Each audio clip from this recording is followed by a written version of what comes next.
if you have taken note of the past statements by members of the committee, and this is not even something that we said or stated, the term mini trial did not come from the defense. The term mini trial came from members of the committee. And in fact, you only have to look probably in the internet or search them yourselves to know that there have been statements to this effect that what the committee will do is sort of a mini trial.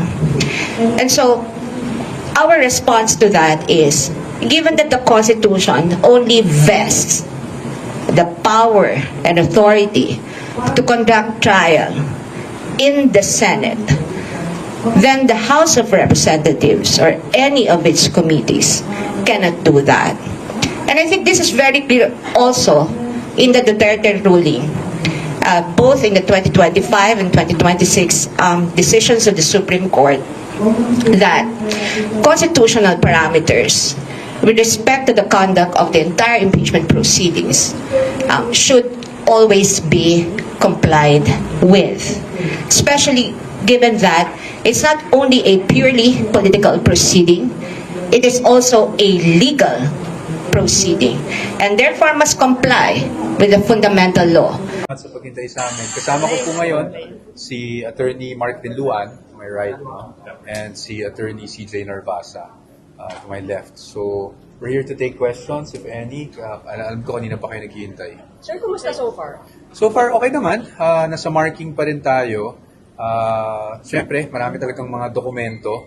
So, we're anticipating baka, of course, without saying exactly, kung kaya, siyempre gusto nating mapabilis, but we're anticipating baka umabot tayo ng Thursday sa marking.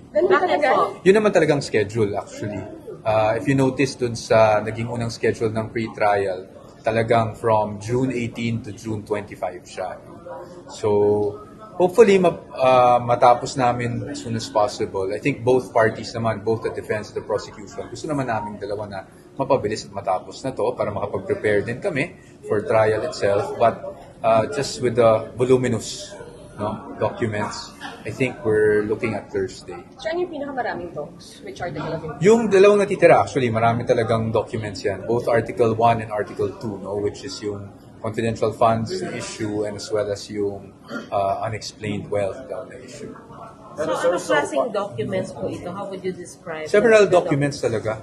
Lahat naman po, from COA reports to acknowledgement receipts to SAL-ends. Yung hindi naman po bago to, nakita nyo na to dahil present na rin naman to sa Committee on Justice. But syempre dito, minamark kasi natin yan, each document.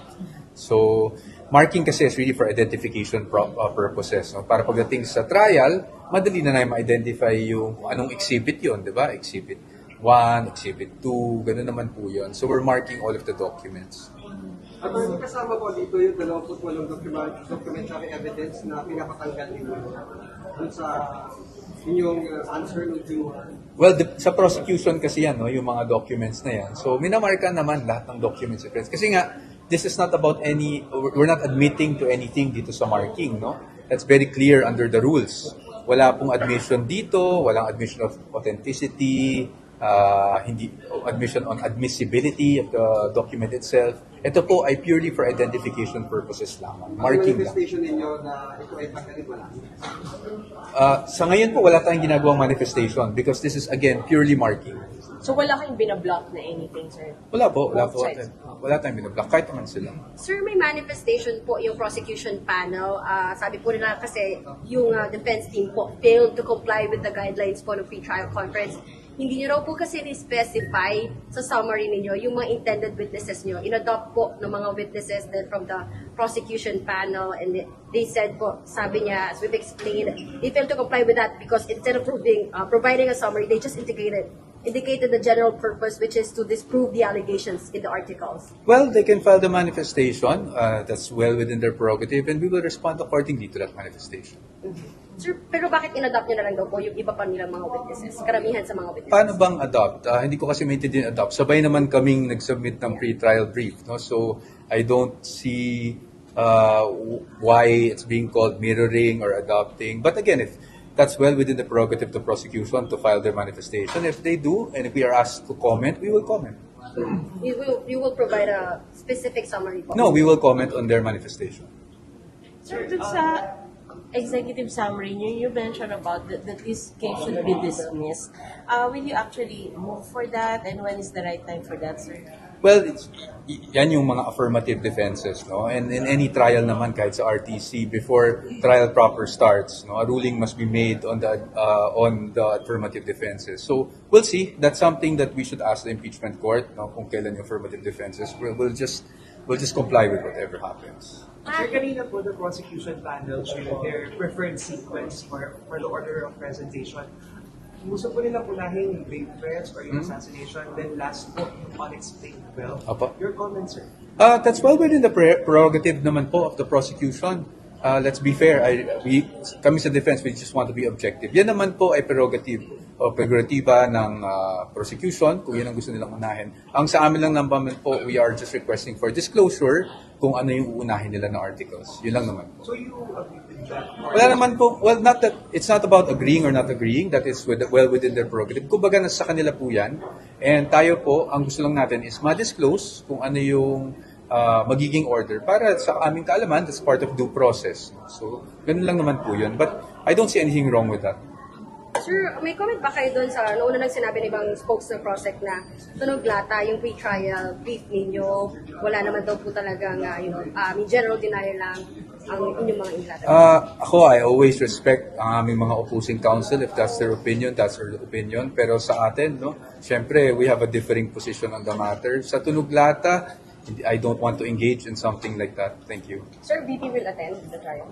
Again, parati namin sinasabi kung kinakailangan. Last two po. Attorney, your comment, sabi ni Congressman Jervin kanina, kaugnay dun sa pinapatanggal ng mga documentary evidence, bahagi daw talaga ng proseso yung pagsusumite ng mga ebidensya kahit kasama pa siya dun sa nabasurang complaint ng impeachment. Ano pong nabasurang complaint? Hindi po Kasi ako masyadong Kasi familiar. yung, di ba, yung 28 na documentary evidence, sabi ninyo, kinuha nila dun sa mga hindi nasama na impeachment complaints. Hindi po yan yung argumento namin dyan. I think nagkakaroon tayo ng misunderstanding. Ang argumento po namin dyan ay hindi po siya naka-attach. Wala, kumbaga, bunso po siya nung sinasabi nga namin na naging proseso which we are questioning before the Supreme Court, no? So, ngayon yung pagmamarka, I agree. Nasa proseso lang naman. Kasi again, identification purposes lang po ito. So, wala naman pong mali sa sinabi ni Representative Luis. Pero i-gate niyo pagdating ng trial proper. Sorry po? Pero i-gate niyo yung pagbasura sa trial proper. Again, that is part of our affirmative defenses. So, pag-uusapan po yan definitely. Sir, Pag-uusapan po yan. regarding yung issue po na ni-raise nyo dyan sa pre-trial brief po ninyo na huwag nga po isama yung mga evidence na nakuha lang doon sa Committee on Justice hearing Apa. kapag hindi po attached doon sa Sabaya and Cabrera complaint. Sabi po nila doon ng mga prosecutors, wala naman pong constitutional or any legal basis itong inyong mga Apo. request. Number one, I am not here to discuss the merits of the case. As you know, under Rule 18 of the Rules on Impeachment sa Senado, no, hindi po tayo pwede mag-discuss ng merits because it's considered sub judice. Pangalawa, kung ano man po ang isasagot namin dyan sa comment na yan, with all due respect again, because nirerespeto ko po talaga ang ating opposing counsels at ang ating mga public prosecutors, sasagutin po namin sa tamang panahon at sa tamang forum. Pero ma-address ba yun doon sa order that the impeachment court will come out with at the end of the month? I think, ma'am, that is something that is best directed to the Senate as an impeachment court, no, not sa amin, because we don't know what they will address in their pre-trial order.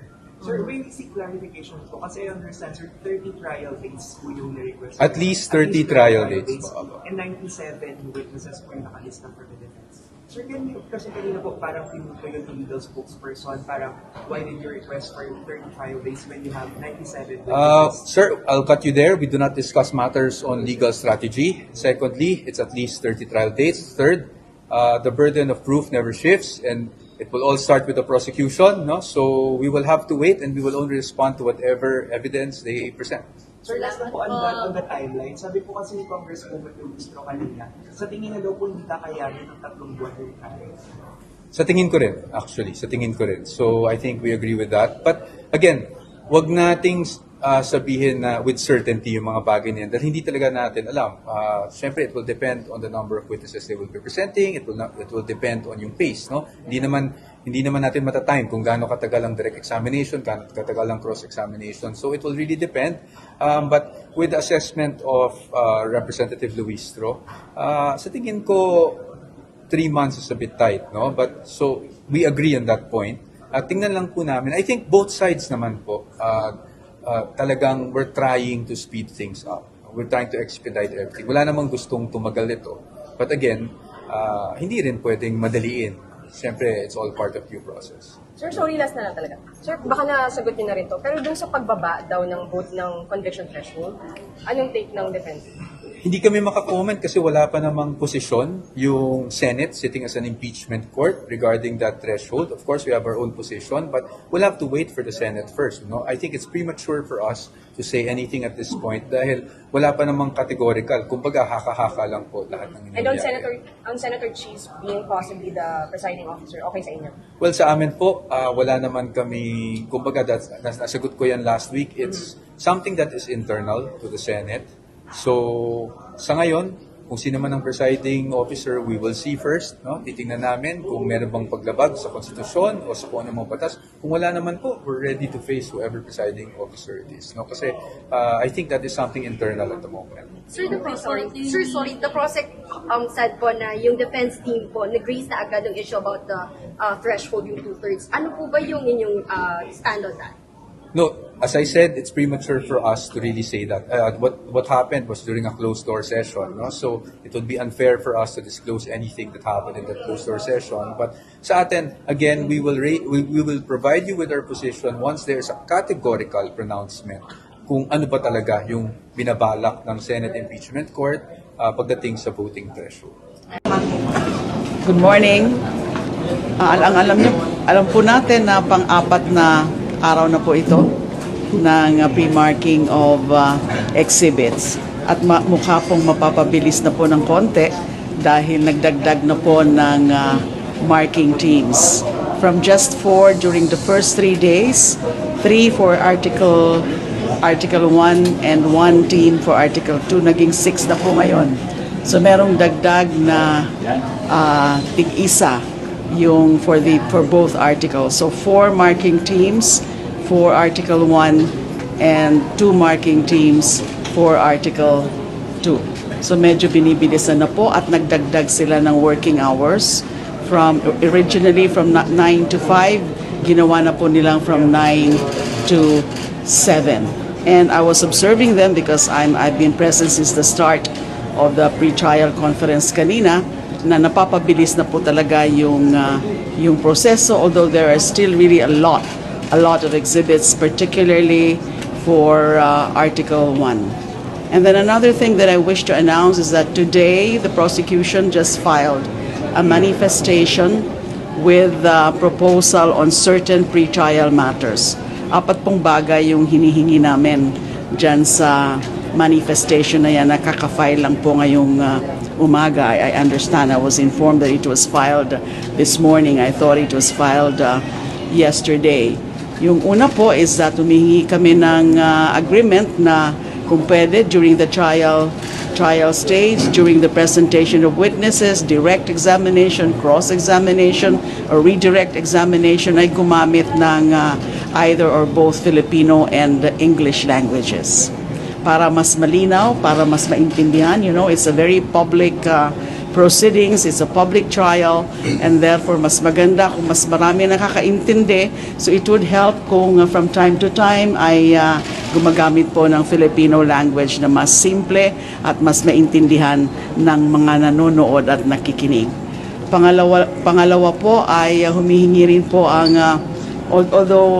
humihingi po yung prosecution din na yung tungkol sa presentation of or the participation of both public and private prosecutors pagdating sa pag-examine at pag-present ng mga witnesses. So, at least 1 public prosecutor, 1 private prosecutor ang pwede na mag-present ng isang witness para kasi meron hong mga bagay, meron hong mga issues, meron hong mga testigo na ang coverage medyo expansive and therefore ay baka hatiin po yung coverage ng testimony by a public prosecutor or a private prosecutor. Pwede rin isa lang na public prosecutor o pwedeng isa lang na private prosecutor yung mag-present ng witness. Pero at least 2 para 1 public prosecutor and 1 private prosecutor ang naka-assign sa pag-present ng isang witness. Number 3 is that yung tungkol naman sa reciprocal 3-day disclosure rule. Na at least 3 days before a presentation of a particular witness, I may notify the other party. Gusto ko pong linawin na itong requirement na ito, itong proposal na ito, ay actually hiling po yan ng defense. Hindi po yan hiling ng prosecution. Kasi sa tingin po namin ay nandyan naman, alam na nila kung sino yung mga witnesses namin, alam na nila kung ano yung mga ebidensya, nandyan yan sa pre-trial brief. But para lang hindi magkaroon ng mga procedural arguments o mga procedural technicalities na i-insist nila na kailangan walang surprises, ay pumapayag kami na ganun na nga. At least 3 days before the presentation of a witness or witnesses, ay kailangan ay ma-notify yung the other party. But again, I stress that hindi po yan nanggaling sa amin, sa prosecution, kasi hindi na po namin kailangan ng notice kapag merong mga ipipresent ng mga witnesses. And yung mga dokumento, nandyan na, pine-pre-mark na, alam na nila. And mula pa lang sa pre-trial brief, nandyan na. So there can be no questions about, well, it's a surprise witness, we're being ambushed here by a surprise witness.